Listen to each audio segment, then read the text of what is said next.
교회 소식 알려드리겠습니다. 코로나 바이러스 감염증에 따른 예배 변경 사항 안내입니다.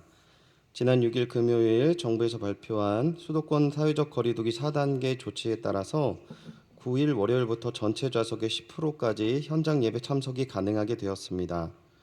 주일 예배 실황 영상은 오전 9시와 11시에 교회 홈페이지를 통해 제공합니다. 오후 2시에는 녹화된 예배 영상을 제공하도록 하겠습니다. 수요 일부 예배와 금요 기도에는 동일하게 10%의 현장 예배 참여와 실시간 실황 영상을 제공하도록 합니다. 모임 및 행사 광고입니다. 서울로의 여전도의 연합회 50회 학위수양회가 30일 월요일 오전 9시부터 12시 30분까지 서울 서교회에서 비대면 예배로 진행이 됩니다. 많은 참여를 바랍니다. 공지 및 협조사항입니다. 온라인 헌금 안내입니다. 헌금은 온라인을 적극 이용해 주시기 바랍니다. 한 가지 부탁의 말씀이 있는데요.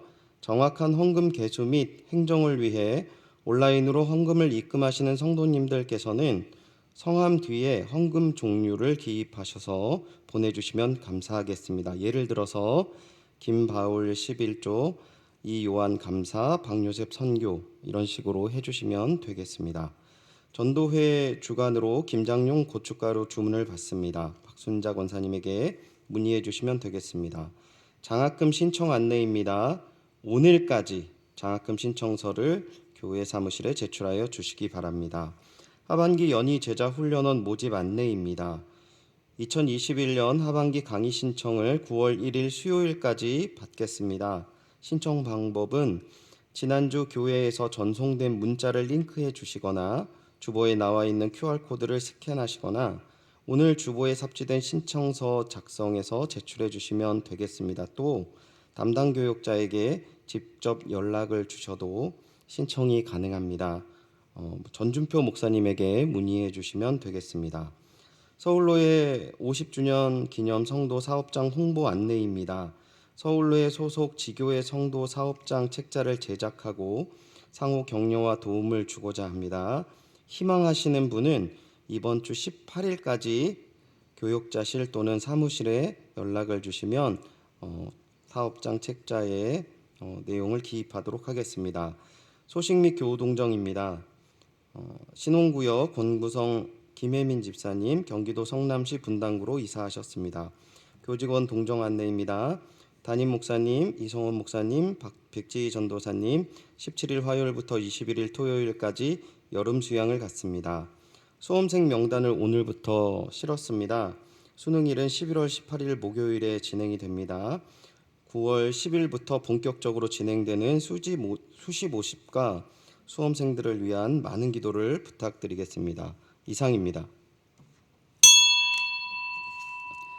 다 같이 자리에서 일어나셔서 송영에 맞춰 묵도하심으로 주일 예배를 하나님께 드리시겠습니다.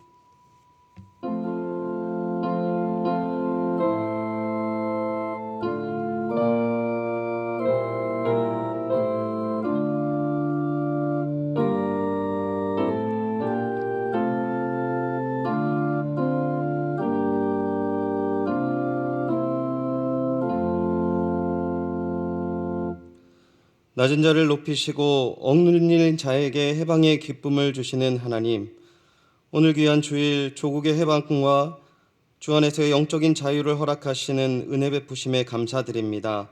목자 없는 양과 같이 살았던 한 주간의 삶을 회개하며 주님 앞에 나아가오니 불쌍히 여겨 주시옵소서. 오늘 이 시간 은혜의 자리로 인도하셨사오니 주시는 말씀을 의지하여 주 안에 생명의 자유를 누리게 하옵소서.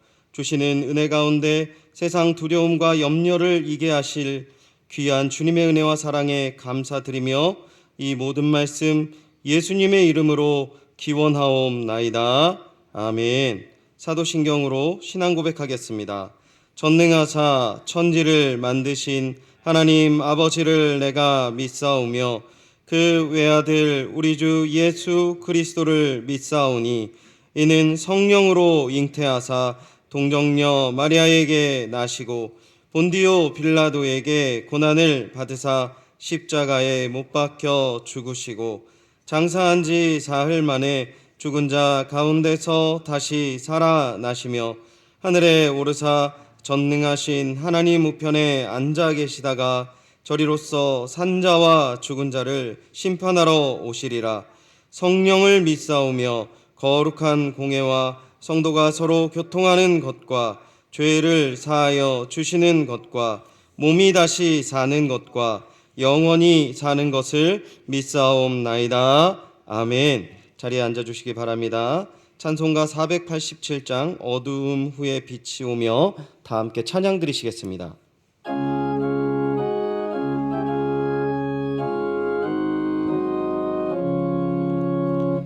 어두움 후에 빛이 오며 바람 후에 잔잔하고 소나기 후에 햇빛 나며 수고한 후에 쉼이 있네. 연약함 후에 강건하며 애통한 후에 위로받고 눈물 난 후에 웃음 있고 씨 뿌린 후에 추수하네. 괴로움 후에 평안 있고 슬퍼한 후에 기쁨 있고 멀어진 후에 가까우며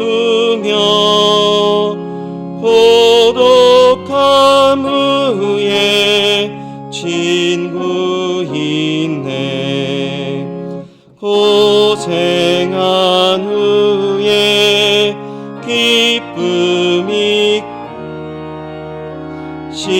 십자가 후에 영광 있고 죽음 온 후에 영생하니 이러한 도가 진리로다.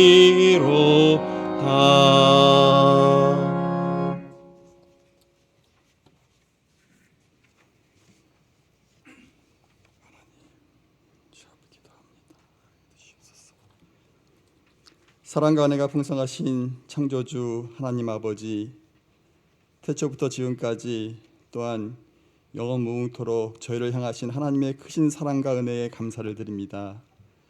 지난 한 주간 연일 계속되는 폭염과 그칠 줄 모르고 퍼지는 코로나 바이러스의 확진 속에서도 저희들을 보호해 주시고 인도해 주시사 8월 셋째 주 복된 주일을 맞이했습니다. 특별히 오늘은 우리 민족이 일제로부터 해방된 지 광복 76주년을 맞는 날입니다. 이 시간 민족의 해방과 자유를 주시고 우리 개개인에게 구원의 기쁨을 주신 하나님께 감사를 드리며 예배하오니 저희의 예배를 기뻐 받아주시옵소서. 사랑의 하나님, 저희들은 하나님을 나의 주, 나의 아버지 되심을 고백하면서도 때때로 주의 말씀대로 살지 못했고 주께서 맡겨주신 본분대로 충성을 다하지 못했음을 이 시간 고백하며 회개합니다. 하나님, 저희들의 죄와 허물을 용서하여 주시옵소서. 부족하고 연약한 저희들 주의 말씀에 순종하는 삶을 살게 해주시고 맡겨주신 일에 충성을 다하며 부르심이 합당한 열매를 맺게 하여 주시옵소서. 역사의 주관자 되시는 하나님 아버지, 저희 나라와 민족 가운데 함께하여 주시옵소서.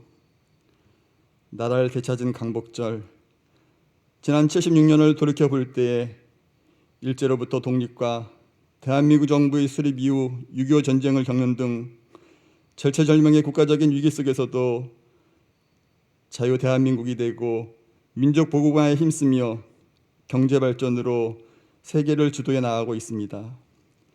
그 과정에 저희 민족에게 내려주신 하나님의 크고 놀라운 사랑과 은혜를 잊지 말게 하여 주시옵소서. 오늘의 일까지 저희 민족을 향한 하나님의 역사하심을 잊지 말고 하나님께 영광을 올려드리며 하나님으로 기뻐하는 나라가 되게 하여 주시옵소서. 남북한으로 분단된 저희 민족을 긍휼히 여겨 주시옵소서.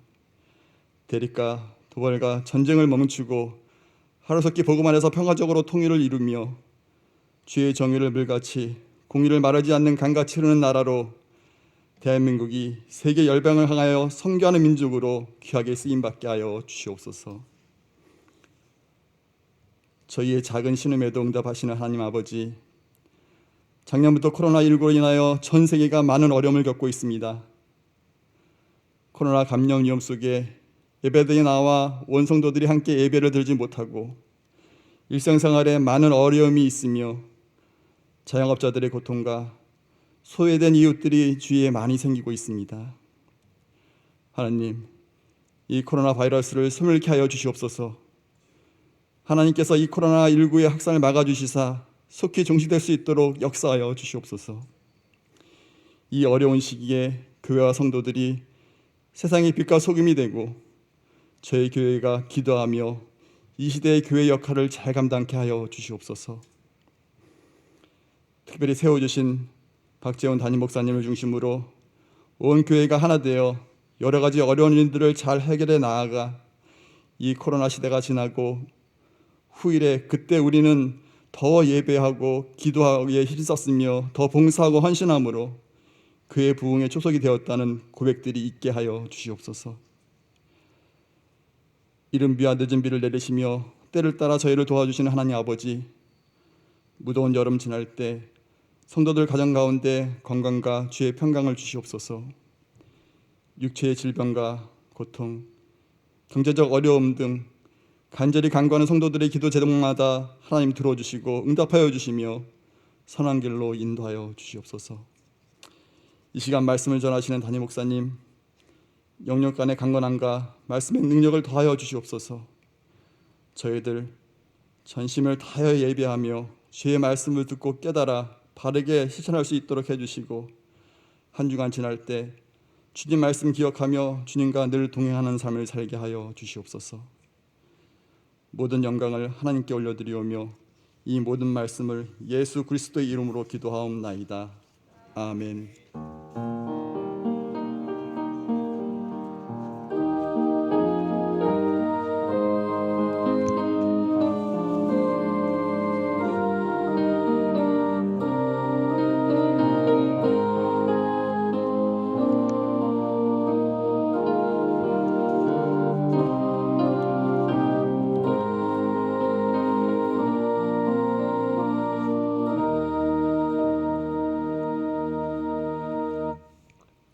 오늘 우리에게 주시는 은혜의 말씀입니다. 다 함께 겸허한 마음으로 하나님의 말씀을 갖겠습니다. 하나님의 말씀은 시편 130편 1절부터 8절까지의 말씀입니다. 구약 성경 899면에 있습니다. 시편 130편 1절부터 8절까지의 말씀 제가 봉독하도록 하겠습니다. 여호와여, 내가 깊은 곳에서 주께 부르짖었나이다. 주여, 내 소리를 들으시며 나의 부르짖는 소리에 귀를 기울이소서. 여호와여, 주께서 죄악을 지켜보실진데 주여 누가 서리이까? 그러나 사유하심이 주께 있음은 주를 경외하게 하심이니이다. 나 곧 내 영혼은 여호와를 기다리며 나는 주의 말씀을 바라는도다. 파수꾼이 아침을 기다림보다 내 영혼이 주를 더 기다리나니 참으로 파수꾼의 아침을 기다림보다 더하도다. 이스라엘아, 여호와를 바랄지어다. 여호와께서는 인자하심과 풍성한 속량이 있음이라. 그가 이스라엘을 그의 모든 죄악에서 속량하시리로다. 아멘. 이 시간 담임 목사님 나오셔서 헌금을 위해 기도해 주시고 어둠 속에서 빛을 기다리라 라는 제목으로 하나님의 말씀 전해 주시겠습니다.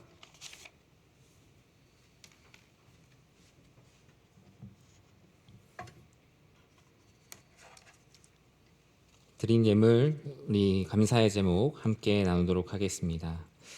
사랑하는 어머니의 수술을 은혜 가운데 잘 마치게 하심을 감사드립니다. 하나님, 우리의 모든 필요를 아시니 채우시고 공급하여 넉넉하여 남는이 있는 삶을 살아가게 하여 주시옵소서. 하나님, 우리 안에 있는 어리석고 부패한 마음을 제하여 주시고 주님의 칭찬을 받는 인생 살도록 지혜를 부어 주시옵소서. 날마다 성령을 구하고 말씀에 순종하여 축복의 통로로 살아가는 모두가 되게 하여 주시옵소서. 주님, 우리 인생의 주인이시오니 우리가 늘 기도로 묻고 주님의 인도하심에 순종할 때 기쁨으로 길을 가게 하여 주시옵소서. 하나님, 주님의 말씀 듣기 원합니다. 우리가 바르게 듣고 깨닫지 못할지라도 주의 말씀을 계속 말씀하여 주시옵소서.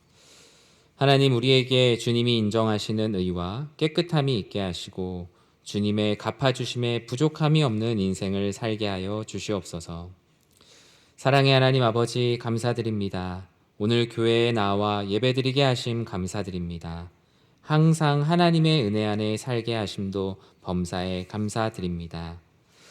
코로나와 무더위 가운데 늘 은혜를 주시고 지켜주심을 감사드립니다. 늘 함께 동행해 주시며 인도하여 주심에 감사드립니다. 모든 일 범사에 감사드립니다. 드린 예물 위해서 잠시 기도하도록 하겠습니다.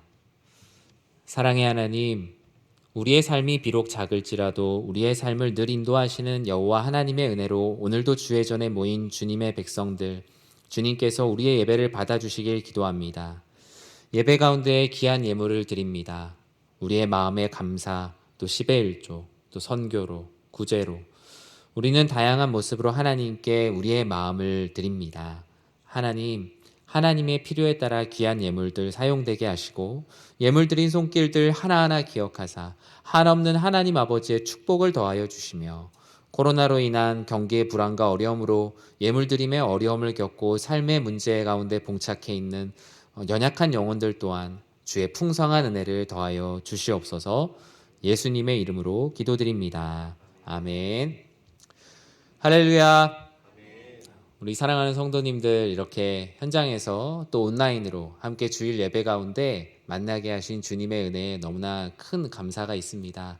비록 대면하여 만나는 모든 일들이 제한이 많고 어려움이 있을지라도 우리 사랑하는 성도님들의 삶 가운데 하나님의 은혜와 인도하심이 가득하여 이 어려운 시간을 잘 이겨내실 수 있기를 진심으로 기도드립니다.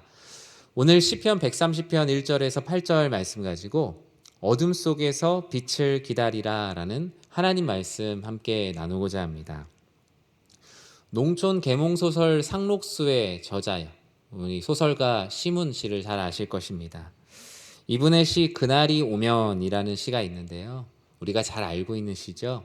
일제 치하에서 광복을 기다리는 간절함이 이 시 가운데 담겨 있습니다. 제가 한번 읽어드릴게요.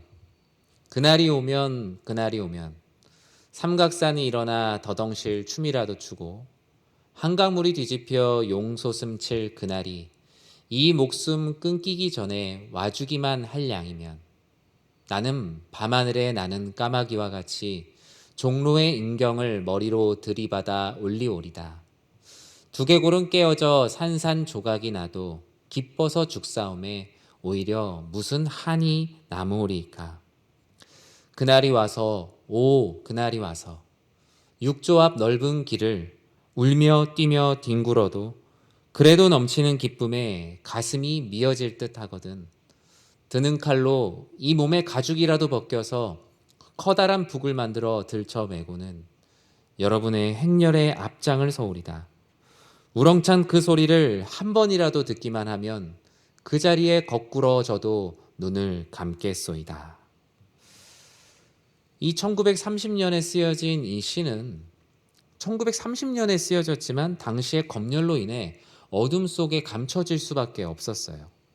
오히려 그 시대의 사람들은 읽지 못했고 광복 후인 1949년 수필집에서야 오히려 이 시문 씨가 고백했던, 노래했던 그날은 광복 후 4년이 되어서야 책으로 나오게 되어 빛을 보게 된 작품이기도 합니다. 오늘은 앞서 장로님께서 기도해 주신 것처럼 광복 76주년을 맞이하는 뜻깊은 해입니다. 오늘이 광복절 당일이기도 하죠. 일제치해로부터 빛을 되찾은 너무나 기쁘고 기쁜 날입니다. 지금 우리는 광복의 시대를 살아가고 있어요. 아마 1945년에 시대 가운데 아픔을 겪었던 성도님들도 우리 교회 가운데 많이 계시고요. 우리 교회는 광복 이후 바로 다음에 교회가 새로 설립되었고, 어쩌면 광복의 산물로 하나님께서는 우리 교회가 시작할 수 있게 해주셨습니다. 광복 전에는 광복만 되면 모든 문제가 없을 것이라고 사람들은 생각했어요. 일제치하에서 벗어나기만 하면 삶의 문제도 해결되고 우리 나라와 민족의 문제도 해결되어 모든 삶의 어둠의 문제가 다 해결될 것이라고 생각했습니다. 그런데 어떤가요? 여전히 우리는 광복을 꿈꾸며 살아가고 있습니다. 여전히 삶에 어두운 문제들도 있고요. 내가 속해 있는 공동체에 어려운 문제들도 있습니다. 일제치하에서의 물리적인 노예의 생활은 아니어도 여전히 우리의 삶에서 우리를 얽어매고 있는 문제, 또는 스스로의 욕심과 스스로의 문제로 스스로를 포박하고 있는 수많은 문제들 가운데 우리는 봉착해 있죠. 여전히 우리는 또 다른 빛을 필요로 하고 또 다른 삶의 어둠 가운데 싸우고 있습니다. 성경을 보면 성경에는 그리스도인으로서의 세 가지 기다림을 말하고 있습니다. 먼저 성경에선 처음에는 과거의 기다림을 말하고 있죠. 즉 구약에 있는 메시지들이 다 그렇습니다. 앞으로 오실 메시아의 탄생을 기다렸던 말씀들, 예수님께서 탄생하시면 이 로마의 식민 지배로부터 모든 것이 나아질 거라고 생각했고, 우리 민족의 앞으로 나아가야 될 부분들에 대한 답을 다 찾을 수 있을 것이라 생각했고, 영혼의 구원을 이룰 메시아 그리스도 예수를 기다렸어요. 즉 메시아의 거룩한 탄생을 기다렸던 것이 바로 과거의 기다림이었죠. 그리고 성경은 현재의 기다림을 말하고 있습니다. 우리 역시 바로 이 시대를 살아가고 있습니다.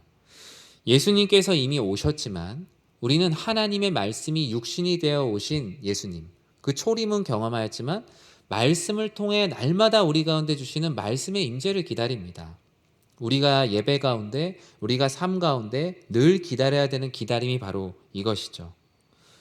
강단에서 선포되는 말씀뿐만 아니라 우리들에게 특별하게 주어주신 특별 계시로서의 말씀, 때로는 꿈과 환상과 삶을 통해서 주시는 하나님의 말씀, 세례와 성찬 등의 성례전을 통해서 주시는 수많은 말씀들이, 그 말씀들을 기다리는 것이 바로 현재의 기다림이다라고 할 수 있습니다. 현재의 기다림 가운데 속해 있는 기다림이기도 하지만 우리는 미래를 기다리죠. 미래를 기다린다는 건 무엇입니까? 바로 종말의 때, 바로 예수님께서 다시 오심을 기다리는 마라나타의 신앙이 바로 미래의 기다림입니다. 이 미래의 기다림은 미래의 기다리라는 것이 아니라 현재 가운데 미래를 기다리는 기다림이죠. 그래서 지난주에 우리 금요기도회 때 말씀 나눴던 것처럼 우리는 이 미래의 기다림을 놓치지 않고 방탕함과 술 취함을 벗어버리고 생활의 염려로 잃어버리기 쉬운 마라나타의 신앙을 늘 가지고 살아야 하는 것, 이것이 바로 신앙인이 갖춰야 될 성경 안에 나오는 세 가지 기다림이라고 할 수 있습니다. 그런데 이 세 가지 기다림 중 오늘 저는 중간에 있는 현재적인 기다림을 좀 더 보고자 합니다. 그런데 현재 이 예수 그리스도를 기다리며 살아가는 것, 즉 말씀의 임재를 기다리며 살아가는 것, 어둠 가운데 예수 그리스도께서 내 인생을 밝히기 위한 삶을 간절히 기다리는 것, 너무나 어렵습니다. 왜 그렇습니까? 내 삶에 내 스스로가 만든 정욕으로 인한 어둠도 있고요. 또는 이 시대가 만들어낸 어두움도 있습니다. 미래에 대한 불확실함 때문에 내 삶이 어둡고요. 경제의 불황으로 인해서 내 인생도 어두움을 느낍니다. 또 특별히 이 코로나 시대를 살아가고 있는 위드 코로나, 포스트 코로나를 살아가야 되는 우리들은 현장에서 예배를 드리는 당연한 것들을 해내지 못하는 일상이 빼앗긴 어둠 가운데 신음하고 있죠. 그리고 그러한 어둠 속에서 벌써 1년 반의 시간이 흐르고 있습니다. 그러다 보니 안타까운 소식들을 많이 듣게 됩니다. 코로나 가운데 내가 스스로 신앙생활을 할 수 있는 분, 즉 내가 말씀도 읽고 찬양하고 비대면으로도 내가 예배를 열심히 드릴 수 있는 분들은 그래도 현재의 자리를 어떻게든 지켜나가고 있지만요, 주일 예배 현장에 나와서 예배 드리는 게 신앙생활의 전부였던 분들이 있으세요. 근데 되게 많으세요. 그런 분들이 내 신앙생활의 이 맥시멈이 뭐 어떤 분은 선교 가는 게 될 수도 있겠지만 주일에 와서 말씀 듣는 게 내 삶의 내 신앙의 최대치였던 분들이 있으세요. 그런 분들은 그 최대치를 다 잃어버리셨어요. 그래서 연락을 해보면 아유 영상으로도 예배드리다가 지금은 잘 안 하고 있어요. 뭐 제가 지금은 교회를 다녔던 사람인지 기억도 잘 안 나요. 이전에 그래도 주일마다 한 번씩 이렇게 징검다리가 되었던 현장의 예배가 사라지게 되자 이렇게 빛을 기다리는 그리스도 예수를 향한 기다림을 포기해버린 분들이 속출하고 있습니다. 또는 이제 이런 기다림에 지쳐서 내가 그냥 스스로 빛이 돼야겠다. 그냥 내가 모든 삶의 문제도 해결하고 기도하고 말씀 안에서 예전에 답을 찾았는데 내 근성, 내 경험, 내 오기로 모든 문제를 해결해 보려고 막 부딪히고 있어요. 그런데 그러다 보니 이 시대가 문제를 해결하지 못하고 문제의 수렁 가운데 더 깊이 빠지고 있어요. 더 어두워지고 있어요. 더 깊은 수렁으로 빠지면서 어때요? 우울증 환자도 더 늘어났고요. 공황장애 환자도 더 늘어났고요. 장기결석자들의 그 장기결석의 깊이도 더 깊어졌어요. 어쩌면 우리는 그 일제치하에 있었던 물리적인 자유를 속박당하였던 그 시대만큼 우리의 영적인 어두움도 우리들이 오롯이 감당하고 있는 것이 바로 현재의 모습입니다. 그럴수록 하나님께서는 항상 빛을 기다리라고 성경에선 말씀했습니다. 바벨론 포로 시대 때에도 애굽의 노예 때에도 삶의 어려운 빛이 보이지 않는 때에도 하나님께서는 빛을 향한 인도하심의 증거들을 늘 보여주셨죠. 낮에는 구름 기둥으로 밤에는 불 기둥으로 때로는 만나와 메추라기로 어두움과 같은 것은 너희들에게 끝이 아니라 앞으로 빛을 기다리는 하나의 과정이라는 것을 성경 안에 끊임없이 말씀하셨습니다. 오늘 시편 130편도 바로 그런 말씀입니다.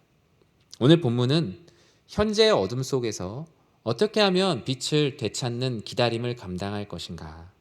주님을 기다리는 한 영혼의 간절함이 담겨져 있어요. 우리 1절과 2절 말씀을 우리 같이 한 목소리로 읽도록 하겠습니다. 여호와여, 내가 깊은 곳에서 주께 부르짖었나이다. 주여, 내 소리를 들으시며 나의 부르짖는 소리에 귀를 기울이소서. 아멘. 우리가 인생의 어둠 속에서 빛을 기다리는 우리가 견지해야 될 첫 번째 태도는 하나님께서 자비와 은혜를 베푸실 것을 기대하는 기다림이에요. 그냥 막연히 기다리는 게 아니라 반드시 하나님께서 내 어둠 가운데 자비를 베푸시고 은혜를 주실 것을 확신하는 기다림. 그것이 바로 어둠 속에서 빛을 기다리는 그리스도인의 태도입니다. 시편을 읽다 보면요, 시편에는 공통점이 있어요. 특히 시편의 각 편의 앞절에는 대부분 내가 누구에게 기도하고 있는지, 그리고 내 상황이 어떤지, 그리고 내 기도를 꼭 들어달라는 간절함이 그곳에 꼭 담겨 있어요. 즉, 그냥 하나님께 기도하는 게 아니라 나는 하나님께 지금 기도하고 있습니다. 그리고 하나님, 그리고 제 기도를 꼭 들어주셔야 됩니다. 라는 그 모습. 그래서 귀를 기울여 달라. 제 소리를 더 크게 들어달라. 이런 표현들을 쓰고 있죠.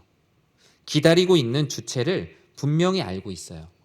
막연하게 그냥 듣는 사람 들으라 라고 얘기하면서 허공에다 외치는 소리가 아니고 요행을 기다리는 것도 결코 아니라는 겁니다. 시편 기자는 오늘 본문 130편을 보시면요, 상황이 너무 안 좋아요. 어두워요. 이 130편을 그냥 읽어보면 어둠입니다. 그러나 130편 1절에서 8절까지 이렇게 읽다 보면 점점 이제 어둠에서 빛으로의 그라디에이션이 이렇게 느껴져요. 점점 밝아지는 모습. 1절과 2절에서는 자신의 손바닥도 보이지 않는 아주 큰 어두움 가운데 있습니다. 시편 기자는 그것을 매우 깊은 곳이라고 말하죠. 빛이 닿지 않는 어두운 곳이라고 말합니다. 더 이상 기다릴 것도 기다릴 힘도 희망도 소망도 없는 그의 상태를 이 130편을 통해서 볼 수 있어요. 하지만 참 감사한 건 그가 어둠 가운데 드러누워 있지 않았다는 겁니다. 어둠 가운데 모든 것을 포기하고 있었던 것이 아니라는 거예요. 전 이 시편 130편을 묵상하고 설교를 준비하면서 요나가 큰 물고기에 삼킨 바 되었을 때를 묵상하게 되었습니다. 여러분, 큰 물고기에 삼킨 바 되었을 때 빛이 있었을까요? 전혀 없었을 거예요. 그러나 그 가운데 요나는 좌절하거나 드러누워 있지 않았어요.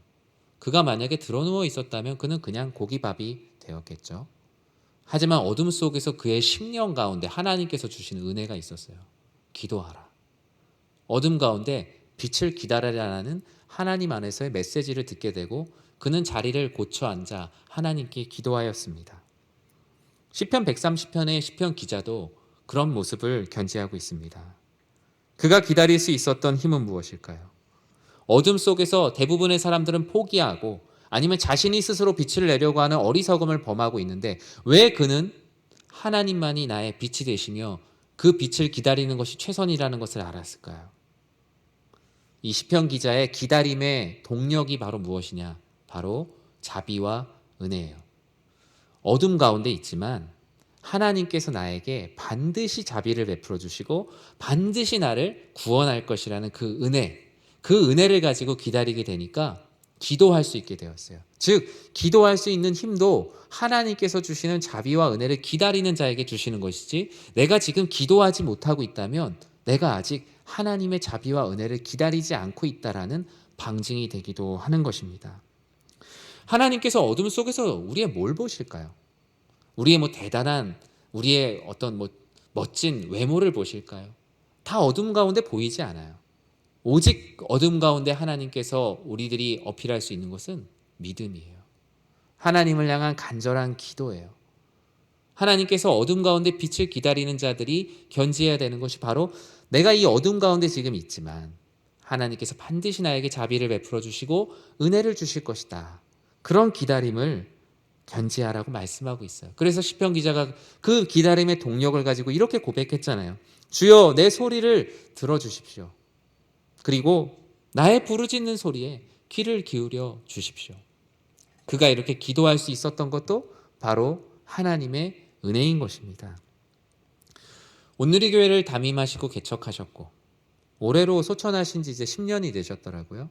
고 하영조 목사님께서 어둠 속에서 빛을 기다리는 자의 모습, 그 예전에 이제 그 설교집을 책으로 내놓으신 책이 있어요.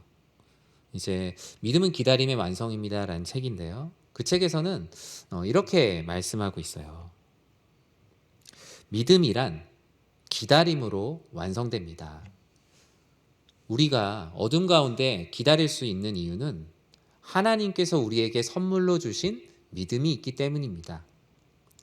약속의 말씀이 비록 우리들에게 주어졌지만 그 말씀이 바로 현실이 되지 않을 때 우리는 말씀과 현실 사이에 어둠과 벽이 있다는 걸 느낍니다. 그 사이를 연결하여 밝히는 것이 바로 믿음이요 기다림입니다. 이렇게 참 믿음과 참 사랑에는 기다림이 있습니다 라고 책에서 이렇게 말씀하고 있더라고요. 사랑하는 성도 여러분, 일제치하에서 광복을 기다렸던 그 간절함으로 우리 사랑하는 우리 성도님들도 어둠 가운데 빛을 기다리는 성도님들이 되기를 진심으로 기도드립니다. 그런데 그 빛을 기다리는 기다림은 나의 오기나 나의 인내 또는 앞으로의 어떤 추이를 보고 기다리는 게 아니에요. 마치 지금 앞으로 상황을 보니까 이렇게 되니까 내가 기다려봐야지, 지금 앞으로 좋아진다고 하니까 내가 한번 기다려봐야지라는 그런 기다림이 아니에요. 여기서 기다릴 수 있는 동력은 오직 뭐라고요? 바로 하나님께서 나에게 베풀어 주실 자비와 은혜를 기다리면서 기도하는 기다림이에요. 우리는 그것을 믿음이라고 말합니다. 나의 인내가 아니라 하나님께서 나에게 자비와 은혜를 베풀어 주실 것을 믿는 마음으로 기다리는 믿음의 기다림을 통하여서 모든 것이 완성되는 사랑하는 성도님들의 삶이 되시기를 주님의 이름으로 간절히 축원합니다. 하나님께서는 우리가 인생의 어둠 가운데 빛을 기다리는 두 번째 태도로 회개와 용서의 기다림을 우리들에게 원하십니다. 우리 3절 말씀을 같이 한번 읽어볼까요? 여호와여 주께서 죄악을 지켜보실진데 주여 누가 서리이까? 이 말씀이 뭡니까? 하나님께서 우리 마음의 중심을 보세요. 그러니까 죄가 많잖아요. 그럼 하나님 앞에 죄인으로서 누가 죄를 과연 숨길 수 있겠습니까? 죄를 숨기고 하나님 앞에 설 수 있는 사람은 없습니다. 시편 기자는 이렇게 고백을 하고 있어요. 이 이유는 뭐예요? 이제 제가 하나님께 제 모든 죄를 고백하겠다라는 겁니다. 하나님께서 자비와 은혜를 베풀어 주실 것에 대한 그 간절함을 가지고 기다리게 되었어요. 기다림의 동력을 회복했어요. 근데 하나님 앞에서 기다리다 보니 내가 너무나 하나님께 죄가 많은 거예요. 그래서 하나님께 기다리면서 하나님께 내 죄를 하나하나 고백하게 됐어요. 이게 바로 어둠 속에서 빛을 기다리는 자의 기다림의 태도입니다. 철저하게 하나님의 자비와 은혜를 구하며 기다리다 보니 내 죄가 너무나 많아서 깊이 가라앉질 않는 거예요. 죄가 마치 깊은 강물의 부표와 같아서 이 부표를 끊지 않고는 깊은 바닷속으로 들어갈 수 없는 것처럼 점점 내 죄를 하나님께 고백하게 되자 자비와 은혜의 깊은 바닷속으로 들어갈 수 있게 되었어요.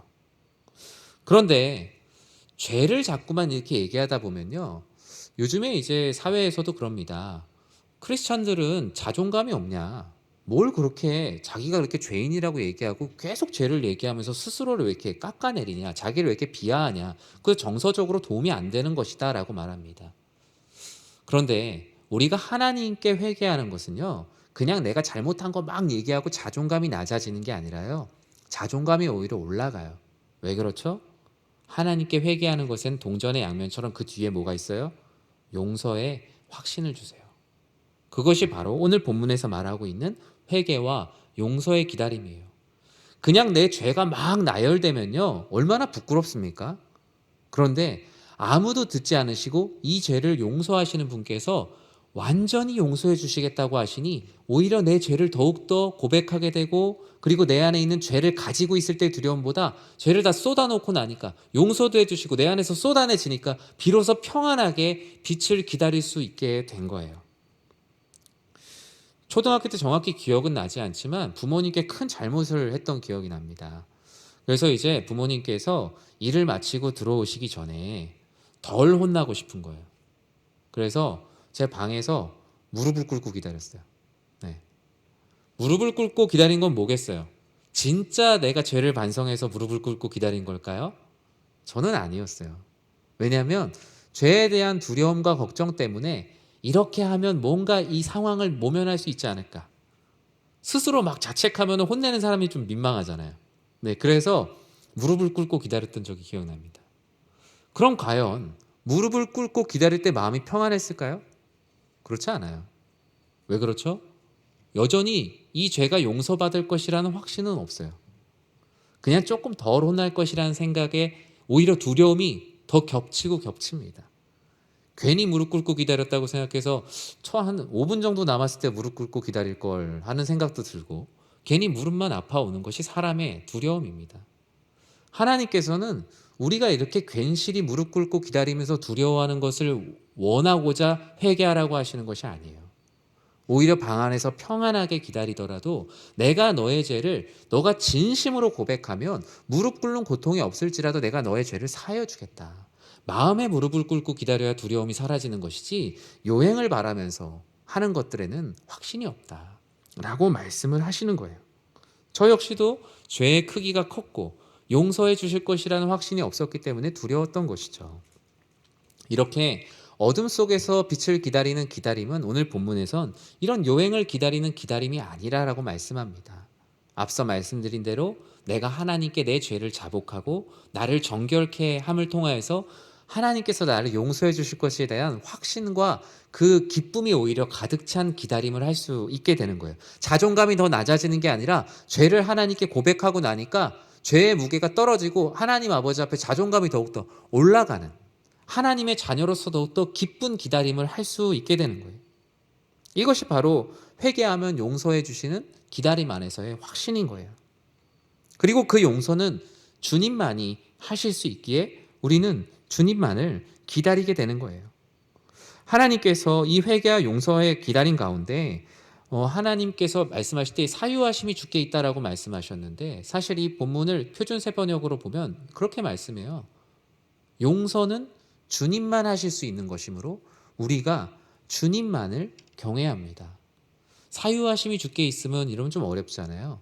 근데 이 말씀 표준세 번역에 보면 왜 이렇게 시편 기자가 하나님께 회개하면서 마음이 평안해졌냐면, 이게 내가 무릎 꿇고 있는다고 용서의 확신을 얻는 게 아니라 주님만 용서하실 수 있기 때문에 이젠 내가 빛을 기다릴 때 오직 주님 당신의 말씀만 기다리겠습니다 라면서 간절히 기도하고 있는 거예요. 저는 이렇게 용서의 확신을 가지며 빛이 찾아올 것을 기다리는 사랑하는 성도님들이 되시기를 진심으로 기도합니다. 그래서 이렇게 용서의 확신을 주실 것을 기대하니까 오직 주님께만 매달리고 싶게 된 거예요. 그래서 5절에서 이렇게 말씀하고 있지 않습니까? 우리 같이 한번 읽어볼까요? 나 곧 내 영혼은 여호와를 기다리며 나는 주의 말씀을 바라는도다. 아멘. 용서해 주시는 분이 다른 분이 아닌 거예요. 내가 막 무릎 꿇고 내가 스스로 반성하고 자책해서 내가 용서되는 게 아니고 심지어 내가 잘못한 것을 용서해 주는 사람이 사람처럼 보였는데 실제로 내 죄를 용서해 주시는 분이 주님이라는 것을 알게 되니까 뭐라고 얘기해요? 나 곧 내 영혼은 다른 것 기다리지 않겠습니다. 오직 주님을 기다리고 나는 주님의 말씀만을 바라며 이 어둠 속에서 빛을 기다리겠습니다 라고 말씀하고 있는 거예요. 사랑하는 성도 여러분, 저는 어둠 속에서 우리들의 삶이 바로 이런 삶이 되기를 진심으로 기도합니다. 우리 교회 공동체 가운데도 해결해야 되는 많은 문제들이 있을 수 있어요. 해야 되는 숙제가 많아요, 실제로. 그런데 그것을 우리의 경험과 우리의 생각, 이전까지 해왔던 것, 앞으로 교회의 트렌드, 여러 가지 추이를 가지고 이 문제들을 풀어나간다면 다시 또 빵점을 맞게 될 거예요. 하나님께서 말씀하세요. 너희는 주의 말씀을 바라야 한다. 어둠 가운데 해결되지 않는 문제들 앞에, 모든 인생의 어려움들 앞에 이 모든 것을 해결해 주시고 용서해 줄 분이 오직 주님이시니 나의 말씀을 바라며 기도해야 된다라고 말하는 거예요. 수많은 회의들보다 단 한 사람의 기도를 하나님께서 원하고 계시다는 거예요. 사랑하는 우리 성도 여러분, 우리의 문제를 해결해 주시고 용서해 주시는 분, 사유하심은 오직 주님께 있습니다. 그러기에 우리의 모든 삶은 오직 주님의 말씀을 바라는 삶을 살아야 합니다. 기다림에 지치다 보면 경거망동하기도 하고 포기하기도 해요. 하지만 오직 주의 말씀을 기다리겠다고 오늘 시편 기자는 다시 한번 다짐하고 있어요. 이 모습이 바로 인생의 어둠 가운데 빛을 되찾기 위해 빛을 기다리는 자의 모습입니다. 여러분들의 삶이 지금 불확실하고 어둠 가운데 덮여 있습니까? 아니면 가정의 경제의 문제, 자녀들의 앞으로의 진학의 문제, 삶의 여러 가지 문제, 내 신앙적인 문제, 또는 이 모든 것과 또 이루 말할 수 없는 수많은 문제들, 그 자리 앞에서 마치 요나가 큰 물고기에 삼킨 바 되어 빛이 조금도 없다고 얘기하는 때에도 하나님께 나를 구원해 달라고 기도했던 것처럼 우리도 그 자리에서 무릎을 꿇고 이렇게 고백하길 원합니다. 하나님, 저는 오직 다른 것 바라지 않습니다. 주님, 저는 간절히 오직 주의 말씀만 바라오니 제 현실 가운데 주님의 말씀이 임재하게 하여 주시옵소서.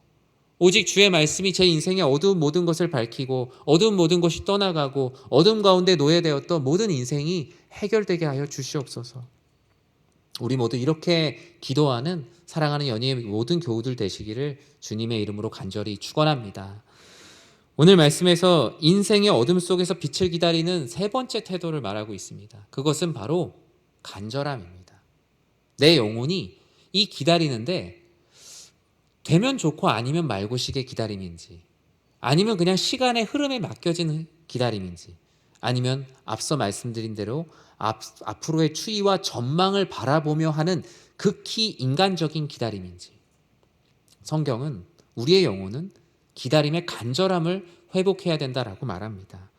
6절에서는 그 간절히 기다리는 자를 한 사람을 통해서 말하는데요. 우리 6절 같이 한번 읽어볼까요? 파수꾼이 아침을 기다림보다 내 영혼이 주를 더 기다리나니 참으로 파수꾼이 아침을 기다림보다 더하도다. 아멘. 여러분, 누군가 또는 무언가를 되찾기 위해 간절히 기다려본 적이 있으세요? 아니면 요즘에 그런 간절함이 혹시 있으십니까? 성경은 기다리는 자를 예시로 들어서 한 사람을 말하고 있는데요. 바로 성을 지키는 또는 중요한 것을 지키는 파수꾼을 말하고 있습니다. 오늘 본문에서는 어둠 속에서 빛을 기다리는 자의 간절함, 그것이 바로 동이 트는 것, 즉 밤샘 근무를 하고 있는 파수꾼이 아침을 기다리는 것보다 같다가 아니라 더하다라고 말하고 있습니다. 파수꾼이 가장 기다리는 것은 아침에 동이 트는 모습이에요. 여러분 잘 와닿지 않을 수 있겠지만 저는 좀 와닿는 게, 저는 제 군 생활의 절반을 그 철책선의 초병으로 지냈어요. 그리고 그 초병으로 지내는 그 1년의 시간을 밤에만 근무를 섰습니다. 즉 낮에는 자요. 그래서 오후 2시에 일어납니다. 그리고 2시에 일어나서 아침 겸 점심을 먹고 오후에 좀 활동을 하고 저녁에 나갈 것을 준비를 합니다. 그래서 해가 지기 전 30분, 해가 지기 전 30분에 철책에 들어가서 해가 뜨기 전 30분에 나옵니다. 그러면 어떻겠어요? 여름에는 근무 시간이 짧고요. 겨울에는 엄청 깁니다. 어둠을 오롯이 감당하는 부대였어요. 그래서 저희 부대를 이렇게 약간 좀비 부대라고 그랬어요. 왜냐면 낮에 보면 이게 사람들 상태가 너무 안 좋은 거예요. 항상 어둠 속에서만 살아있고 빛이 있을 땐 다 자거든요. 참 힘들었어요. 거기 보면 개인 임무 수칙에 그런 게 있어요. 밤에 강물을 너무 오래 바라보고 있지 마라. 저희 북한 강물을 계속 바라보고 있으니까 강물을 계속 바라보면 우울한 마음이 들고 이게 정신 상담을 받는 그 사병들이 많았어요. 왜냐면 계속 물소리만 들으면 그게 정서적으로 좋지 않더라고요, 실제로. 그리고 오랜 시간 한 곳에서 근무를 서면 사건이 생길 수 있으니 2시간마다 있는 초소를 이렇게 옮기면서 어둠 가운데 지냈습니다. 여름에는 모기가 너무 많습니다. 그래서 제가 근무를 설 때 계급이 2등병이어서 총을 이렇게 들고 있으면 모기가 손을 뜯고 있는데도 손을 내릴 수가 없었어요. 그것도 너무 힘들고요. 봄과 가을이 없어요. 여름 다음날 바로 겨울이 이어집니다. 너무 춥습니다, 밤이 되면. 아무리 껴입어도 춥고요. 낮엔 또 너무나 더운 그런 시간들. 이 시간 가운데 참 힘든 것도 있지만 또 같이 근무하는 사람이 저 외에 딱 1명, 2명이 같이 근무를 서다 보니 그 1명을 잘못 만나면 그곳은 생지옥이 됩니다. 얼마나 그 밤이 긴지요. 저랑 같이 근무를 섰던 고참은 저는 아직도 기억이 나는데 이 여자친구와 헤어졌다고 밤새도록 저에게 노래를 불러달라 그랬어요. 그래서 얼마나 많은 노래를 불렀는지 지금도 그 노래를 들으면 그 장면이 다시 이렇게 떠오르는 일종의 트라우마가 저에게 남아 있습니다. 그러면 이 초병은 뭘 기다릴까요? 저녁까지는 기다리지도 않습니다. 아침 해를 기다려요. 제발 빨리 해가 떠서 들어가서 자고 싶다. 제발 빨리 아침이 되었으면. 그리고 시계를 보면 새벽 1시 이렇게. 아직 너무나 많은 시간이 남았어요. 그런데 오늘 본문에 제가 이야기를 이렇게 길게 하는 이유가 뭐냐면 우리가 빛을 되찾기 위해서 우리의 인생의 어둠 가운데서 그리스도 예수께서 그분의 말씀이 우리의 삶에 임재하기를 기다리는 영혼의 간절함이 이 아침을 기다리는 초병보다 더하면 더했지 덜하지 말아야 된다라는 거예요. 여러분의 삶 가운데 정말 예수님께서 내 인생의 문제를 해결해 줬으면, 정말 내 인생의 어두운 문제들을 해결해 줬으면, 내 인생의 불확실한 문제를 해결해 줬으면 내가 속한 교회와 내가 속한 공동체와 내가 속한 가정 가운데 정말 주님께서 오셔서 내 인생의 모든 문제를 해결해 줬으면 하는 그 간절함이 얼마나 있는가. 주님께서는 어둠 가운데 빛을 기다리는 자의 간절함이 이보다 더해야 한다라고 말씀하고 있어요. 사랑하는 성도 여러분, 여러분들의 삶의 어둠의 현장에서 빛 대신 주님을 기다리는 간절함이 회복되기를 진심으로 기도드립니다. 혹시나 그냥 그 기다림을 지금 손에서 놓아버리지 않으셨습니까? 아니면 그냥 포기하셨습니까? 아니면 그냥 시간의 흐름에 맡겨서 내가 기다리는지조차 모르게 그냥 살아가고 있진 않습니까? 주님께서는 너의 영혼의 간절한 기다림을 회복하라. 그리하면 너의 삶 가운데 빛을 회복해 하시리라 약속하셨어요. 자비와 은혜를 베풀어 주실 것이고 회개하는 자에게 용서의 확신을 주실 것이니 너희는 너희의 영혼의 간절함을 가지고 빛을 기다리라 말씀하시는 것입니다. 사랑하는 성도님들의 삶에 이제 앞으로 비추실 그 그리스도 예수의 은혜, 또 이 코로나 이후에도 하나님 아버지께서 이 한국교회와 이 온 세상을 하나님의 나라 가운데 회복해 하실 것을 기다리는 그 영혼의 간절함을 회복하시는 모든 성도님들이 되시기를 주님의 이름으로 간절히 축원합니다. 말씀을 맺습니다. 어둠 속에서 빛을 기다리는 자에게 하나님께서 너무나 큰 선물을 준비해 주셨는데요. 그것은 바로 주의 인자하심과 풍성한 속량이다라고 말씀하고 있어요. 우리 7절 말씀을 같이 한번 읽어보겠습니다. 이스라엘아 여호와를 바랄지어다. 여호와께서는 인자하심과 풍성한 속량이 있음이라. 아멘. 앞으로의 코로나의 전망, 앞으로의 경기의 전망, 앞으로의 삶의 전망, 앞으로의 산업의 전망, 사람의 전망은 사람의 전망입니다. 그런데 하나님께서는 이 전망과 비교할 수 없는 약속, 언약을 하시는데 그 언약이 뭐예요? 이스라엘아, 너희는 그저 여호와 하나님을 바라라. 어둠 가운데 빛을 기다리라. 그러면 너희의 인격으로부터 오는 인자함이 아니라 나의 인자함과 너희가 풍성하다고 생각하는 그 작은 것이 아닌 나의 풍성한 속량으로 너희를 채울 것이다. 우리가 무엇을 기다려야겠어요?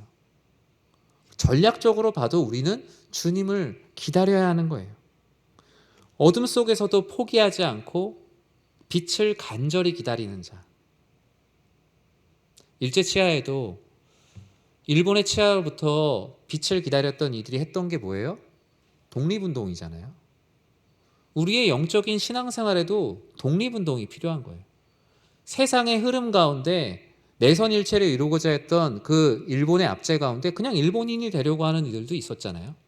그냥 세상에 동화되어서 과연 이게 광복이 될까, 해방이 될까라는 마음으로 그냥 세상에 동화되어서 살아갔던 사람들이 대부분이었어요. 하지만 그 가운데 깨어서 빛을 기다리는 자들, 그들을 통하여서 하나님께서는 광복을 이루셨어요. 지금 이 시대가 어둡다고 말합니다. 그렇다고 우리가 그림자가 될 수는 없지 않겠습니까? 우리는 실체가 있는 존재인데 어찌 실체를 버리고 그림자가 될 수 있겠습니까? 사랑하는 성도 여러분, 여러분은 결코 그림자가 아니에요. 기다림을 묵묵히 감당할 수 있는 하나님께서 만들어주신 창조의 실체입니다. 주의 인자하심과 풍성한 속량을 통하여서 모든 어둠이 거쳐지고 주의 재림의 때에 우리는 하나님 앞에 착하고 충성된 자라는 칭찬을 듣게 될 것입니다. 자유를 빼앗긴 백성들이 광복을 간절히 바랐던 것처럼 간절하게 내 인생의 어둠 속에 빛 대신 주님께서 찾아오시기를 간절히 구해야 해요. 교회를 위해서 기도할 때도 그렇게 기도해 주셔야 돼요. 이 어둠을 우리가 헤쳐나가려고 하면 우린 또 다른 어둠 가운데 빠지게 되는 거예요. 오직 주의 말씀을 바라는도다. 간절히 주님의 인자하심과 풍성한 속량을 바라는 공동체가 될 때 우리는 빛 대신 그리스도 예수의 은혜를 경험할 수 있게 되는 것입니다. 코로나 장기화로 인해 심령이 어두워지신 분들도 있으실 것입니다. 내 인생의 진로가 어둠 속에서 보이지 않는 지체들도 있겠죠.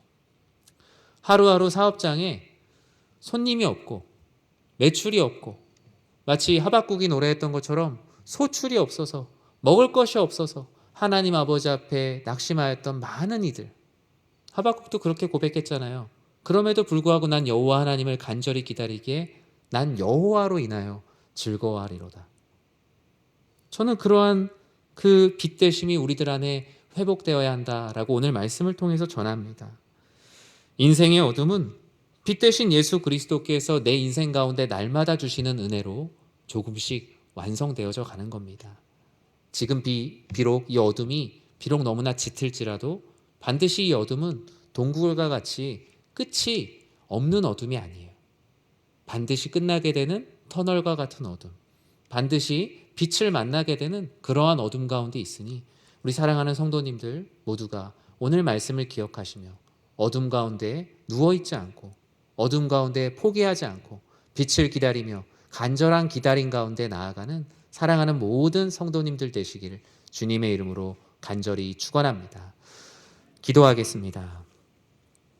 사랑의 하나님, 우리는 스스로 빛을 낼 수 없는 존재들입니다. 그러나 우리는 그림자 역시 아닙니다. 하나님께서 창조하신 귀한 하나님의 형상이기에 우리는 어둠 가운데 삼킨 바 되지 않습니다.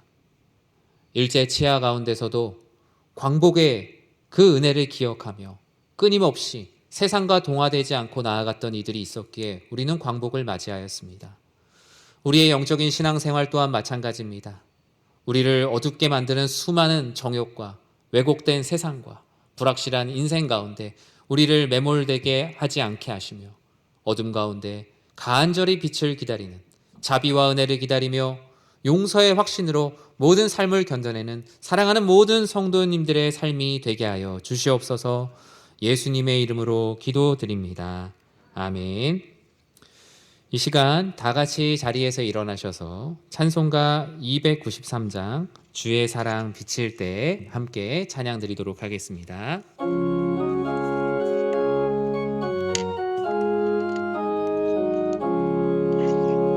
주의 사랑 비칠 때의 기쁨 오네. 근심 걱정 물러가고 기쁨 오네.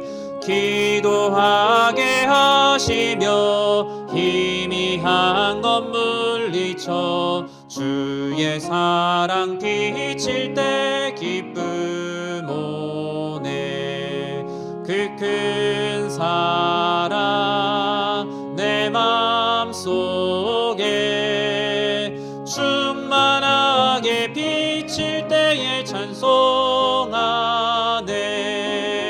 그 큰 사랑 내 맘속에 화평함과 기쁨 주네. 그 큰 사랑 주의 사랑 비칠 때에 이 세상은 아름답고 활기차게 다 변하네. 화평 중에 내 영혼 영광스런 새 생명 다시 찾게 되었네. 그 큰 사랑 그 큰 사랑 내 맘속에 충만하게 비칠 때에 찬송하네. 그 큰 사랑 내 맘속에 화평함과 기쁨 주네. 그 큰 사랑 주의 사랑 비칠 때에 이 세상은 어둠 슬픔 중한 짐이 다 사라져 우리들의 가는 길 밝히 비춰주시며 복을 받게 하시네. 그 큰 사랑 그 큰 사랑 내 맘속에 충만하게 비칠 때에 찬송하네. 그 큰 사랑 내 맘속에 화평함과 기쁨 주네. 그 큰 사랑 주의 사랑 비칠 때에 그 광채가 찬란하게 우리 둘러 비치겠네. 세상 모두 이기고 천국 생활할 때도 주의 사랑 비치네. 그 큰 사랑 그 큰 사랑 내 맘속에 충만하게 비칠 때에 찬송하네.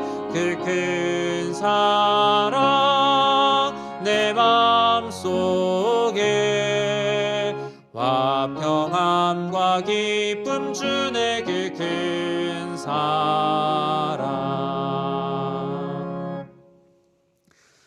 이제는 교회의 머리가 되시는 우리 주 예수 그리스도의 은혜와 하나님의 사랑과 성령 하나님의 감화와 감동, 우리를 성령으로 충만하게 하심이 나의 인자함과 나의 속량에 기대지 않고 오직 주의 인자하심과 풍성한 속량을 기대하며 내 영혼의 간절한 기다림, 자비와 은혜를 통한 기다림, 회개와 용서를 통한 기다림, 어둠 가운데 빛을 기다리는 삶을 포기하지 않고 살아내기를 소망하는 사랑하는 빛의 자녀들 머리 위에 주님의 크신 은혜가 영원토록 함께 있을지어다. 아멘.